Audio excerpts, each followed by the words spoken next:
अस्सलाम वालेकुम गर्ल्स, कैसे हो आप सब। आज जो है हमने अपना नेक्स्ट टॉपिक पढ़ना था जो कि functions of foreign exchange market था। इसमें सबसे पहले हमें इसका जो मेन फंक्शन पता चलता है वो है डिटर्मिनेशन ऑफ एक्सचेंज रेट। अब एक्सचेंज रेट जो है वो डिटरमाइन होता है फॉरेन एक्सचेंज मार्केट्स में।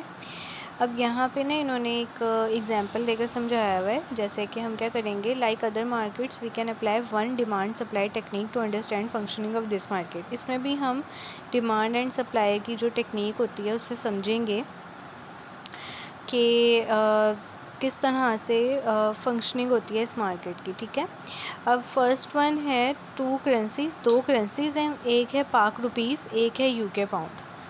ठीक है, एक है पाक रुपीज़ एंड एक है यूके पाउंड। अब इसमें हम डिमांड एंड सप्लाई देखेंगे। अब डिमांड साइड पे अगर हम देख लेते हैं तो demand for rupee will come from the following sources. अब किन किन चीज़ों से मतलब पाकिस्तानी रुपी की डिमांड जो है वो आएगी। Number 1, Pak exports. One important reason for the demand of Pak rupees in international foreign exchange market is our exports. हमारी एक्सपोर्ट्स की वजह से जो है पाकिस्तान की कह लो कि पाकिस्तानी रुपये की क्या बढ़ सकती है या क्या एक कह लो एक सिग्निफिकेंट वैल्यू बन सकती है पाकिस्तानी एक्सपोर्ट की वजह से पाकिस्तानी रुपये की। फिर this demand comes from the people who wish to purchase are exported goods. अब क्या होता है कि जो लोग हमारे एक्सपोर्टेड गुड्स को ख़रीदना चाहते हैं, देन हमारी मतलब जितनी ज़्यादा हमारी एक्सपोर्ट्स होती हैं उतनी ज़्यादा हमारी करेंसी भी बढ़ती है ना, ये हमने सुना है और हमें पता भी है। इसी तरह है this demand a British who wishes to purchase a Pakistani carpet as American sports academy who wish to purchase football from Sialkot, a German textile mill planning to buy a raw cotton from Pakistan. All these are the sources of demand for rupees. अब जब इतने सारे मतलब कोई British का carpet हमसे demand करेगा या कोई हमारी पाकिस्तान की कॉटन ख़रीदना चाहेगा, तो ये सारी सोर्सेज होंगी हमारी इकोनॉमी को या हमारी करेंसी को स्ट्रॉन्ग करने की। और इससे हमें ये पता चलेगा कि कितने लोग हमें हमारी चीज़ों को डिमांड कर रहे हैं।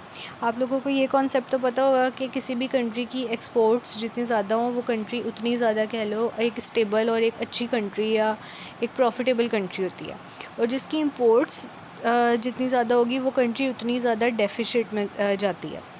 एक ये चीज़ होगी। सेकंड है capital inflows. The second source comprises those people friends who wish to purchase Pakistan's assets. अब in order to buy any asset in Pakistan, they first have to convert their currencies in rupees. So capital inflows are accompanied by the demand of local currency. अब अगर कोई बाहर का बंदा है, कोई foreigners है, वो अगर पाकिस्तान से कोई एसेट परचेज़ करना चाह रहा है, asset like land, building, cap, कुछ भी इस तरह की मशीनरी या कोई भी चीज़ परचेज़ करना चाह रहा है, इस तरह के एसेट्स में से कुछ भी परचेज़ करना चाह रहा है, तो वो क्या करेगा, वो फर्स्टली अपनी करेंसी को जैसे लाइक डॉलर्स हैं तो उन्हें कन्वर्ट कराएगा इनटू पाकिस्तानी रुपीज़। इससे क्या होगा, एक आपकी करेंसी की क्या होगी, डिमांड इंक्रीज़ होगी कि आपकी करेंसी में लोग कन्वर्ट करवा के अपनी करेंसी दे रहे हैं एंड आपकी करेंसी को बाय कर रहे हैं, दैन उससे क्या कर रहे हैं, चीज़ों को बाय कर रहे हैं। एक ये बहुत ज़्यादा डिमांड का कह लो एक हाई और एक पॉजिटिव होगा किसके लिए, पाकिस्तान के लिए। फिर आता है reserve currency.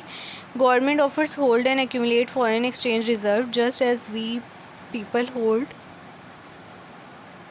savings account. The government of some countries, say Turkey, may decide to increase her holdings for rupees. Then in this case they will be demanding rupees. अच्छा, जैसे रिज़र्व करेंसीज़ होती हैं, हमें भी पता है, हम भी फॉरेन एक्सचेंजेस रखते हैं और हमारे जो भी करेंटली पीएम है इनका भी कह लो कि एक इनिशिएटिव है कि हमारे रिज़र्व्स होने चाहिए, और जितना ज़्यादा मतलब फॉरेन करेंसी होगी उतनी ज़्यादा एक इकॉनमी जो है वो इस्टेब्लिश हो सकती है। इसी तरह अगर जस्ट से कि तुर्की कहता है कि हमें ज़्यादा रिज़र्व्स रखने हैं रुपी की करेंसी के, ठीक है, तो इससे क्या होगा कि वो ज़्यादा से ज़्यादा रुपी को क्या करेंगे, बाय करेंगे मार्केट में से, और इससे हमारी जो इकोनॉमी है या हमारे जो रुपी की डिमांड है वो इंक्रीज़ हो जाएगी। अभी हमने डिमांड साइड देख ली। अब सेकंड वन है supply side. The supply of rupee will come from the following sources. अब सप्लाई ऑफ रुपी किस तरह से कम होगी, द मेन सोर्स जैसे फर्स्ट में यहाँ एक्सपोर्ट्स था, यहाँ पे इंपोर्ट्स है, ठीक है। अब the main source of supply of rupees is the imports to Pakistan. Suppose I wish to purchase a Japanese radio, then I will supplying rupees and purchasing Japanese radio. अब यहाँ पे क्या बात कर रहे हैं कि जैसे मुझे अगर कहीं से क्या लेना है, रेडियो लेना है जापानीज़, तो मैं क्या करूँगी कि मैं अपने पैसे मतलब कन्वर्ट कराऊँगी इनटू जापानीज़ करेंसी में, और क्या ले लूँगी, क्या ले लूँगी, जो भी रेडियो मुझे लेना है मैं ले लूँगी। इस तरह से आप अपनी करेंसी को सप्लाई कर सकते हैं। फिर आता है capital outflows. Capital outflows will also result in the supply of rupees. For instance, आप पाकिस्तानी में wish to purchase assets in UAE, he will be now supplying rupees to purchase dirham. अब जब मुझे मतलब जैसे अगर एक पाकिस्तानी बंदा है, उसने UAE से कोई एसेट बाय करना है, तो वो क्या करेगा, वो अपनी करेंसी को सप्लाई करेगा, बेचेगा, एंड देन दिरहम क्या करेगा, परचेज़ करेगा। ये भी एक सप्लाई में कह लो एक पार्ट प्ले करता है। इसके बाद आता है reserve currency. Also if a country holding rupees as foreign exchange reserve में decide that to offer poor return and that it should sell this rupees to buy any other currency, in such case such currency will be supplying rupees. अब जैसे अगर किसी एक company ने, जैसे तुर्की ने hold किया हुआ था, लेकिन एट अ सर्टेन टाइम वो जो है उस करेंसी को क्या करना चाहती है, सप्लाई करना चाहती है रिटर्न्स के साथ, तो क्या होगा कि जिस टाइम पे वो ये काम कर रही होगी, वो उस टाइम पे मनी की सप्लाई कर रही होगी। अब यहाँ पे the shape of demand and supply, the shape of demand curve for rupees and the supply curve of rupees, अगर आप लोग यहाँ देखो, इसमें यही बताया हुआ है, ये बने हुए हैं, ठीक है, एग्रीगेट सप्लाई, एग्रीगेट डिमांड, और दूसरा ये कि जो डिमांड होती है वो नेगेटिवली स्लोप होती है, आपको ये पता ही है, और सप्लाई जो होती है वो पॉजिटिव स्लोप होती है। एक चीज़ ये होगी। दूसरा, the demand in rupees arise from our exports. Now if rupees fall in value, depreciate, with the resident will require less pound to purchase a rupee and pound price of our exports will fall. अच्छा, क्यों demand negatively slope होता है? क्योंकि जब भी हमारी value जो है करेंसी की वो डी वैल्यू हो जाती है, तो इससे क्या होता है कि हमारे पास हमारी जो भी चीज़ें हैं वो कह लो बहुत सस्ते उस पर बिकेंगी। जस्ट लाइक अगर हमारी करेंसी की वैल्यू आजकल जिस तरह से की चल रही है, करेंसी डी वैल्यू होने की वजह से हमारी बहुत महंगी से महंगी प्रोडक्ट भी जो है, जैसे 1000 की चीज़ जो है वो 100 पे बिक रही होती है।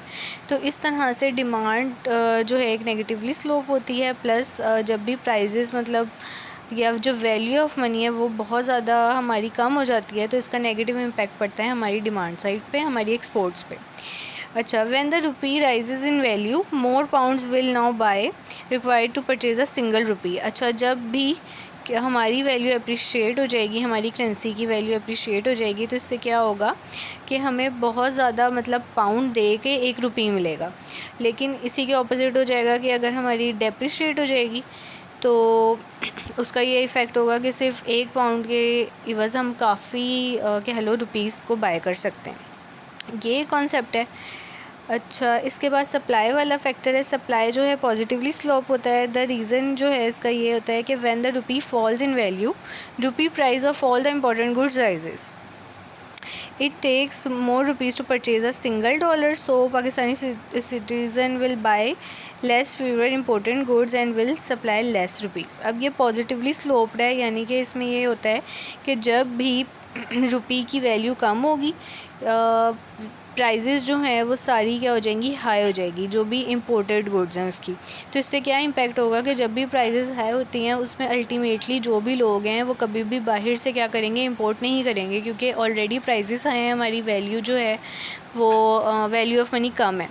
ठीक है। अब इसका अपोजिट केस अगर हम देखें तो उसमें ये है कि उसमें ये केस है कि जो भी हमारी मतलब कह लो कि अगर करेंसी एप्रिशिएट हो जाती है वैल्यू, तो जो इम्पोर्टेंट गुड्स हैं वो बहुत ज़्यादा हमें चीपर लगेंगे, क्योंकि हमारी मतलब हमारी रुपी, अगर 1 रुपी का जो हमारा है उसकी बहुत वर्थ हो जाएगी।